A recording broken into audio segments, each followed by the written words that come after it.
Hello traders, just going to do a quick top-down view of a few key markets that are looking interesting to trade at the moment. Currently the 11th of Jan. Just want to say that all of this content provided here is purely for educational purposes. Do not use this as the sole basis to make any trading decisions, please.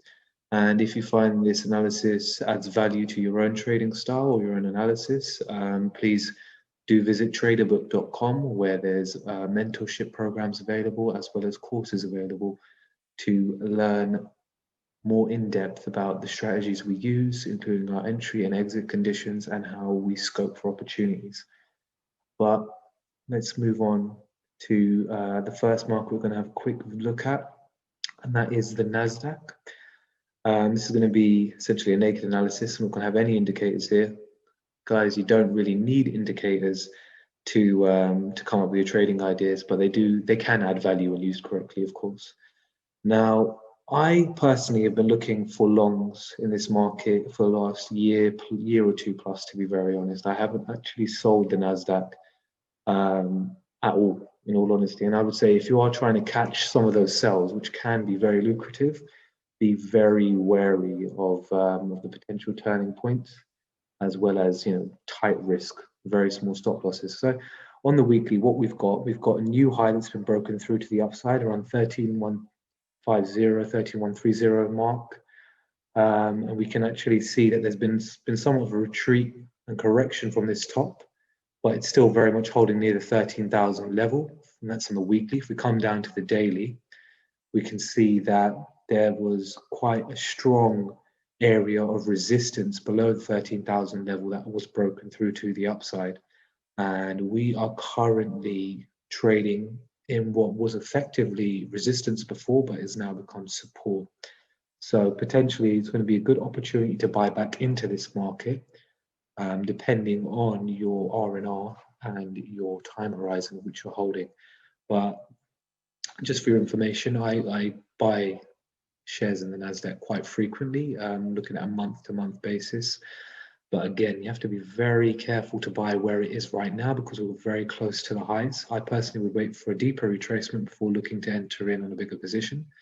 Now, if we come down to the 4-hour time frame, what we can see is that there's very much been a strong impulse. And again, just further emphasizing this zone of what was effectively resistance, but has now become support. Be interesting to see if you can break towards the low of this zone or even below it towards this next area of potential interest, which would be around 12,600, 12,700. At the moment, I would not be looking to long. I would wait for a deeper retracement. Again, one that agrees with your own entry rules. On top of that, just bear in mind that Joe Biden will be officially inaugurated as the United States president within 9 days from now, and there will be a further injection of volatility into the market. So I would say keep a lookout for that. But again, very much looking for longs, very much looking for a potential entry to the upside, but waiting for a bit further of a retracement before jumping in on it. Again, we want to go in with tighter risk. It's not about just buying in and leaving your stop loss wide open, because NASDAQ and several other American markets are prone to steep sell-offs. So I would definitely say still looking for longs on the 4-hour and any of the larger time frames, looking for a deeper retracement before we enter that long.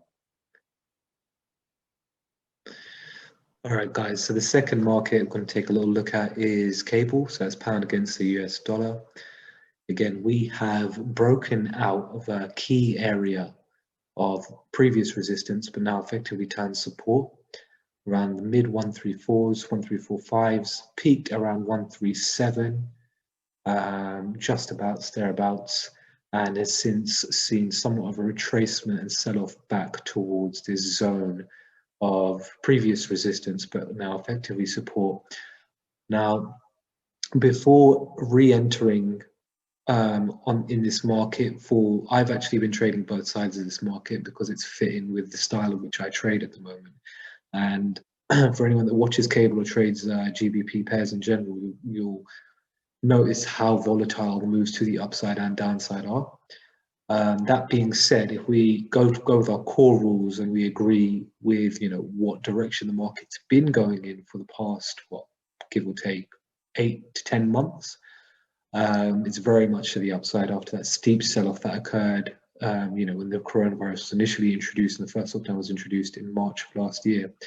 Now, what we're looking for here, or what I would recommend you be looking out for here, is opportunities towards the upside. I would not be looking to short yet. I personally do think there's potential for it to move lower. I do, but it's not effectively broken below 1.34 or 1.34 mids since basically the end of December.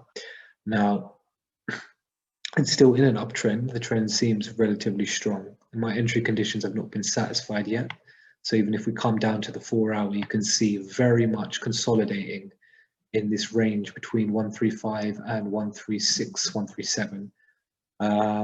Essentially collecting orders. Now, this could be two types of play right here. There could be a play to short to the downside and catch quite a big move. I don't think that's likely, and I think that's too high risk for the time being. So what I would still be looking for is longs, potentially around the mid 134s or 134 on the round number. There's a lot of optimism surrounding the UK's transition since Brexit, and broad dollar weakness has really added itself to this broader trend of cable moving upwards. So again, still looking for longs here, but be wary. There are cable and GBP pairs are susceptible to steep sell-offs, so I would not be going in with high risk. I'll be looking to scale in and out of these positions. And the major catalyst really is the same as the previous one, which is Biden's inauguration, and really just changes in the political landscape of both the US and the UK towards the end of the first quarter of this year, really. So still looking for longs, but be wary of entries. And again, guys, I just want to say, this does not constitute financial advice. This is purely for educational purposes. I do not want you guys to use these ideas solely for your trading decisions, but if you feel they have added value, please visit Traderbook and take a look at the content we offer.